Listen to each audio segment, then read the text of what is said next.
And we are back. How is everyone doing? Once again, I am your instructor, Dominique McGee. I hope everyone is well.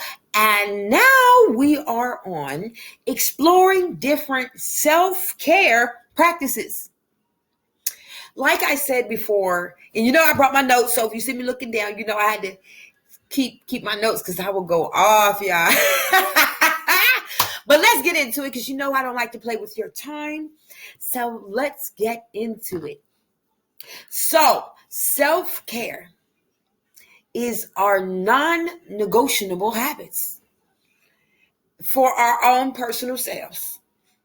Now, this actually means that, hey, this is my protocol for me.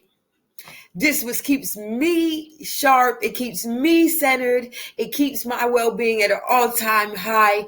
This is what keeps me functioning in the best way and operating as my best self.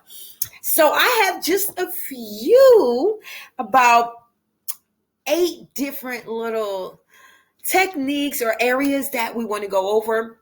Well, it's not techniques, it's areas that we're definitely going to go over. So let's go ahead and get into it. I'm so excited. The more we take the time to care for ourselves, the more we feel nourished, the more we feel alive.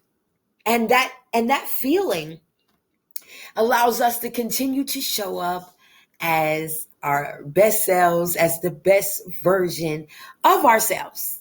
And that's what we're here to do. That's what we want to do. We want to restart and go back to our best selves.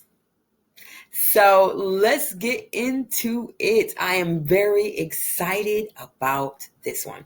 So self-care opens the door for us to develop and maintain a healthy understanding and a healthy relationship with ourselves. So let's get into this. When we start building friendships and relationships, these are commitments that we are openly saying that I agree to show up for you. I agree to give you space in my life. I agree to let you know things about me. I agree to walk along my life journey with you and to some degree. But when we think about these commitments that we make with other people, have we really taken the time to make that commitment with ourselves? Have we taken that care? Are we showing up for ourselves? Are we there for ourselves like we are for everyone else? Whether it is our children, our loved ones, our friends, our partners, whatever the case may be. Let's consider when it comes to loving others and giving others that space in our life, right? Let's discuss it. If we don't have that love for ourselves and that understanding of how we want to be loved and what the ways we want to love others, these set the stone for our own beliefs about ourselves and our worth. And this also sets the stone for our values, what we will allow others to do to us, what we will accept, and what we will do to others. All of this in the self-care plan really matters because we have to take the time to evaluate. Wait, I need to take the time to love myself better so I can love you better. Do you understand that? Like when two people come together and they want to share a life together, they want to love each other, it's unfair and it's uneven for one person to say, well, I want to love you because I want you to utterly make me happy. You have to be happy and thriving to a degree within yourself. And that person that you want to be with has to as well. And together you guys combine your happiness, if that makes sense. But charging someone up for trials and tribulations that they didn't take you through, in pain that they didn't cause you, can destroy really good friendships, relationships. It can come between family. So when we take the time to evaluate ourselves and step back from overpouring into others and giving so much of ourselves out to others and start, replenishing ourselves.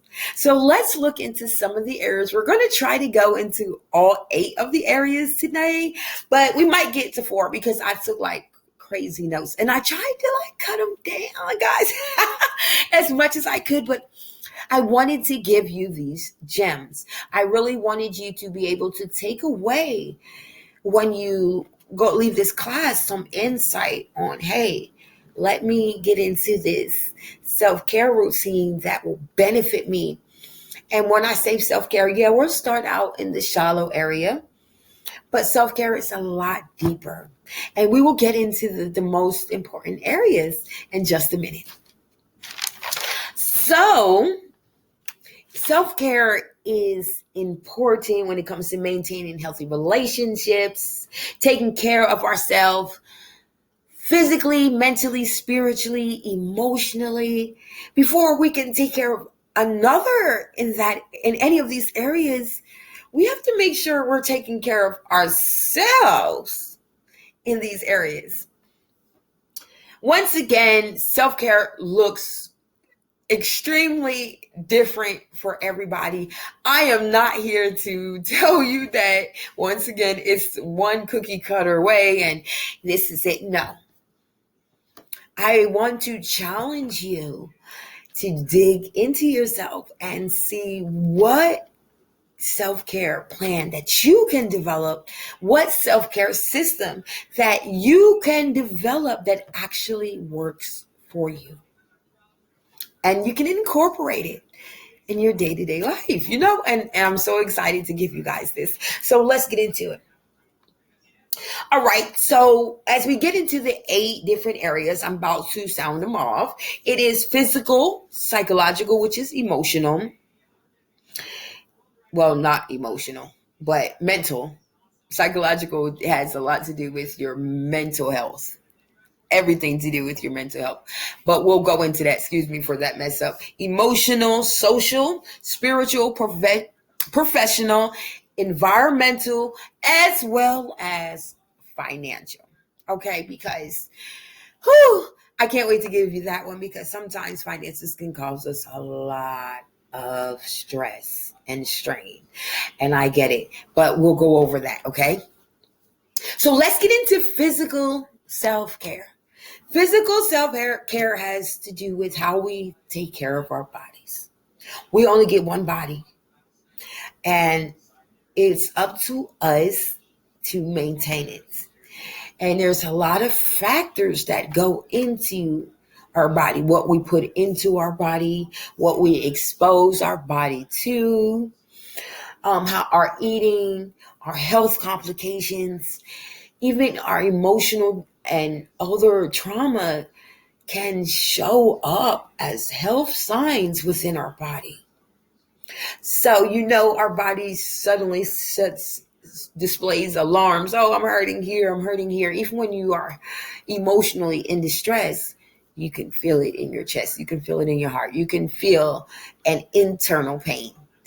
So when it comes to looking at ourselves physically, we must position ourselves to, for the longevity, for our bodies to continue to operate at the highest level of performance as it can, along with age. Okay, I'm not going to take that out of there.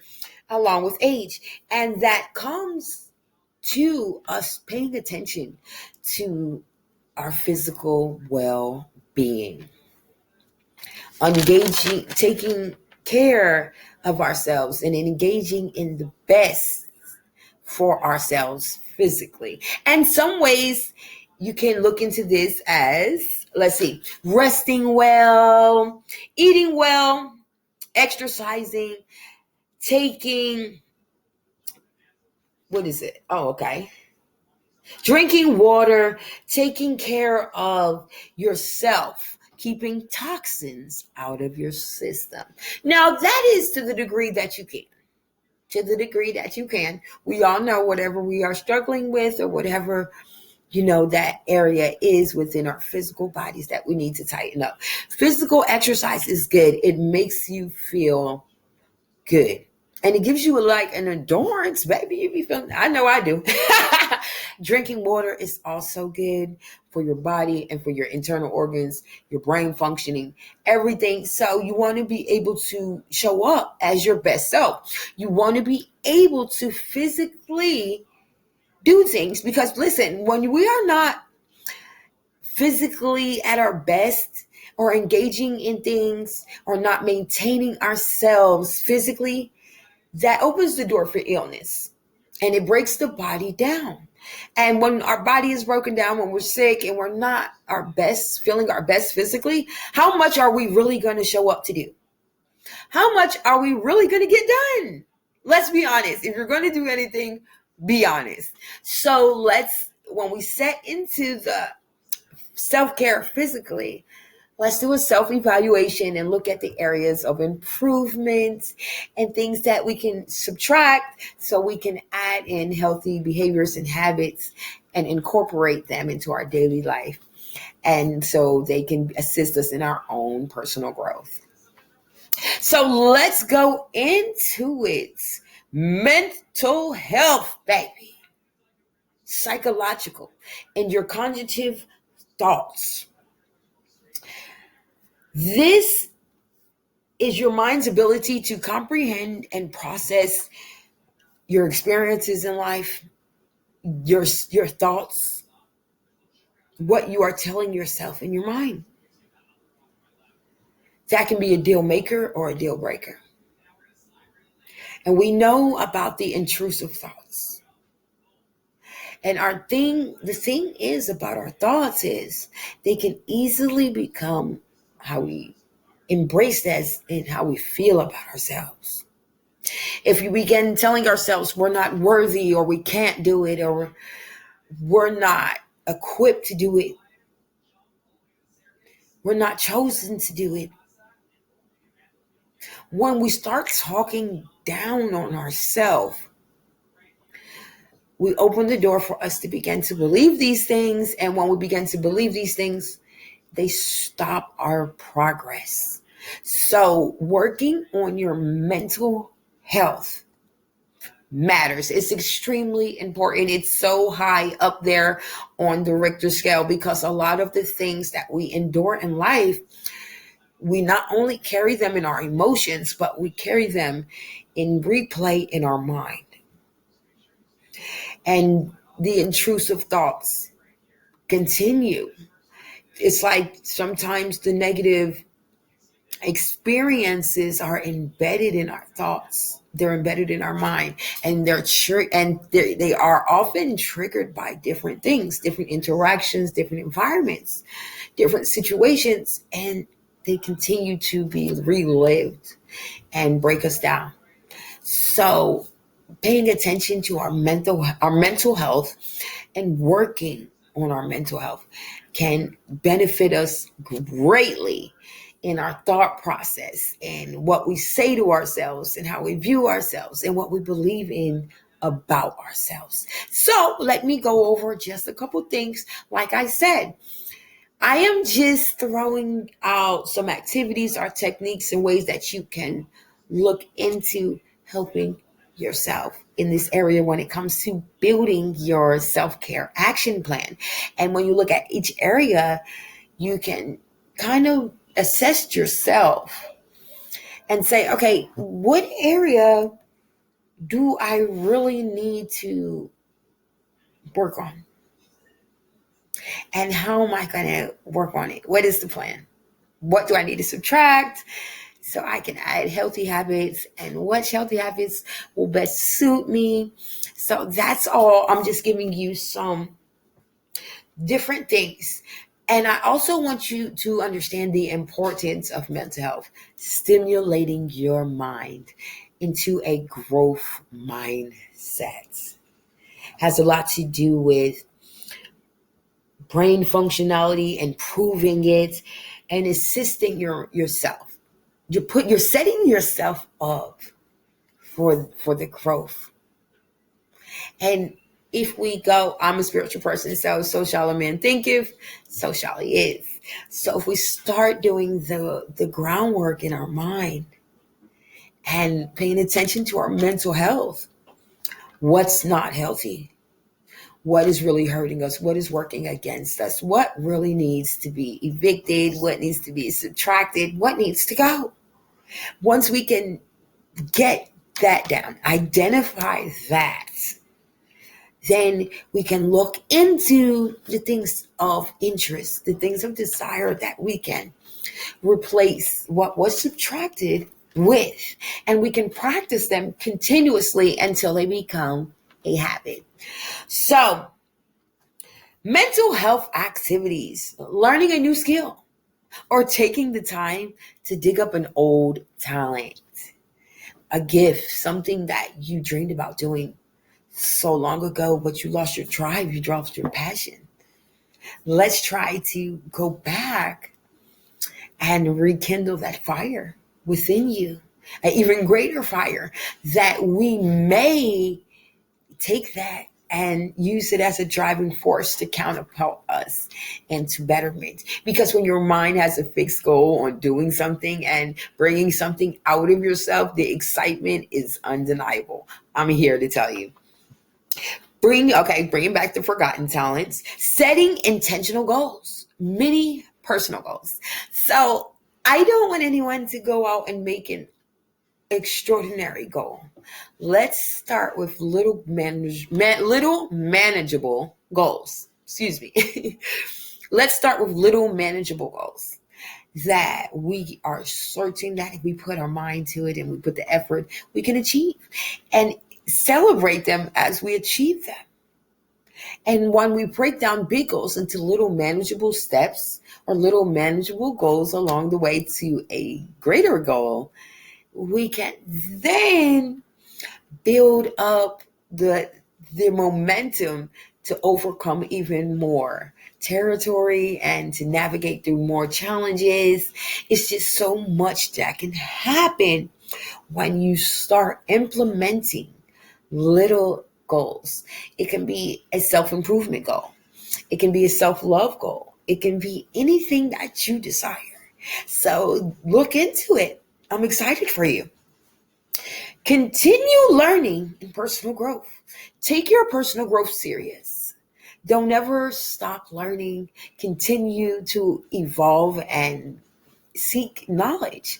And the thing about knowledge is there is no dictated or limited amount that we can learn, that we can obtain. So why not seek as much as possible so that we continue to evolve, we continue to grow, and we continue to thrive on higher levels. Okay, journaling, getting the clutter out of your mind. Woo! Sometimes the thoughts just go on a hamster wheel, and it's hard to. We're like this. We can't. Our mind's here, our mind's there. Hard to focus, hard to complete tasks, hard to get things done, and we need to be centered. So the part of this I like is centering ourselves can be organizing our thoughts. And organizing our thoughts could be letting out our feelings. And in this way, writing them down. Just write. We can revisit it at a later time when you're not in such the same mood, when you're in a different set of spirits. You can go back and say, oh, wow, why was I feeling this way? What caused me to feel this way? And you can go over some things about yourself. And I'm pretty sure there are some gems you will learn about your emotions and your thought process. So journaling is extremely healthy. Get it out. Get it out. So, okay, let's go into it. Practice gratitude. Gratitude should always be what? the attitude. And that's my thing. That if you don't live by that, come and talk to me. We're going to sit out. Practice positive thinking and so much more. There's so many ways you can go with it when it comes to working on your mental health, as well as even seeking help, seeking support. There is nothing wrong with working on your mental health. There is nothing wrong with getting the proper help when it comes to your mental health. So consider that. Let's get into the next one, which is emotional self-care. This involves our feelings and learning to understand ourselves and our emotions, which is very important because taking the time to look into yourself, taking the time to challenge negative thoughts with positive ones, taking a better understanding of what's triggering your emotions, whether they're negative or positive. It gives you a more insight and understanding on how to control your emotions, especially the heightened expression of enraged emotions or negative feelings. So if you are in tune with yourself, you are under and well aware of what is triggering you or possibly could trigger you or is capable of triggering you. And because you know this, you also know how to diffuse yourself from heightened emotions and outbursts and so forth. But this takes work. That's a lot of growth I'm talking about. But it is possible, believe me, because hey, I was a little, and I get there sometimes now, guys. I'm not going to lie. Sometimes people can approach me in a certain way, or they can speak to me in a certain way, and my eyebrows will go down. And I would be looking like, okay, how am I going to answer this? Is the gangster me going to answer this, the godly me, or the understanding me? Somebody better get it before the angry me get it. And I try to have the utmost understanding. Somebody may be having a bad day. Maybe I took it wrong. But what if it goes beyond that? And it's an intentional disrespect. Now, am I going to disrespect myself by behaving as if I don't have integrity, as if I don't have self-respect, as if I don't have class?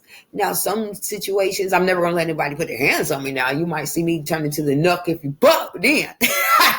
I'm just being real. I can't handle that. But for the most part, when it comes to confrontation, I'm on top of my feelings, because he who controls my feelings then now controls me. So I don't give anybody that much power over me. I'm always going to be in control of the situation. So I'm not going to intentionally say or do anything that'll make you come out of character to make me come out of character. It's not that type of thing. I am grown. It's not that. And it starts with paying attention to our emotions, dealing with unsettling emotions, rage and discomfort. These things register very deeply within us. And we have to know how to properly navigate through these emotions. And it's best to have that understanding of self beforehand. Because, okay, example, a situation happens and you take it there. I'm talking about you go off the Richter scale. You take it, you go all out. After you go all out, the situation diffuses and you find out that maybe you should not have reacted the way you have. But you took it to heart on a level where you feel like maybe you should not have been pushed to that level. Now, the dilemma is who's wrong? Neither are wrong, but exercising the proper restraint comes from having the understanding of self. So learning to reassure yourself with positive expressions, challenge negative thoughts with positive ones, step out of negative interactions, and be definitely aware of emotional intelligence. I'm happy to go forward with that course. I'm looking forward to it. So as we get into some of the activities for emotional self-care, it starts with working on emotional intelligence, setting healthy boundaries, spending time with ourselves. A lot of us don't even like our own company. And that's crazy because you're extraordinary. You're worth the love that you should give yourself. You're beautiful, you're handsome, you're everything and more. But how would you discover that if you don't take the time to sit with yourself, to sit with your talents, sit with your ability, to accept yourself, to express that self-acceptance and that love towards yourself? It's extremely important that you take the time to do so. That self-value is a lot. I'm not saying to say you're the best, better than everyone else, but you should hold yourself to a great standard that no one is better than you. I may not be better than everyone else, but no one's better than me. That doesn't mean I'm hating on anyone else. I'm just very confident in who I am and who my God has created me to be, and my talents and my abilities and what I bring to the table. I'm confident with that. So let's get into it. Woo! Practice self-care. Write your feelings down and revisit them later. Speak to someone. If you need to speak to someone, please do so. Do not feel bad or shame about having to do so. We all need somebody that we can trust in our corner sometimes. Have a good let it out moment. Sometimes we tend to carry too much around. Let it out. Unpack it. If you need a good cry, if you need a good scream, unpack it. Give yourself the grace and the space to do so. Okay, let's get into it. Practice self-love. And never forget, when things get overwhelming, don't forget to ask for help. And there are so many more avenues that we can go down to. We can go over in our one-on-one or our group sessions. I look forward to speaking to you all then. So as we get into the last one that we're going to go over today, it will be the fifth one. And I said it because I really wanted to get into this with you guys. Financial self-care. Sometimes our financial burden can weigh on us a lot. Our mental health, our emotional, our physical well-being, because the lack of finances, the lack of understanding on how to maintain our finances. And a lot of it is something that we can work hard together to get through. So getting that proper financial literacy, that financial confidence on gaining, accumulation, saving, investing, and more. I look so forward so much to giving you these little things, like these little gems. I'm so excited. So let's get into it. Personal finance sends shivers down people's spine when they really think about the distress that comes with finances and your needs. Oh, wow. That is the greatest stress thing when we think about our needs. So first things first is cultivating a healthy relationship with money. That is essential to our mental health.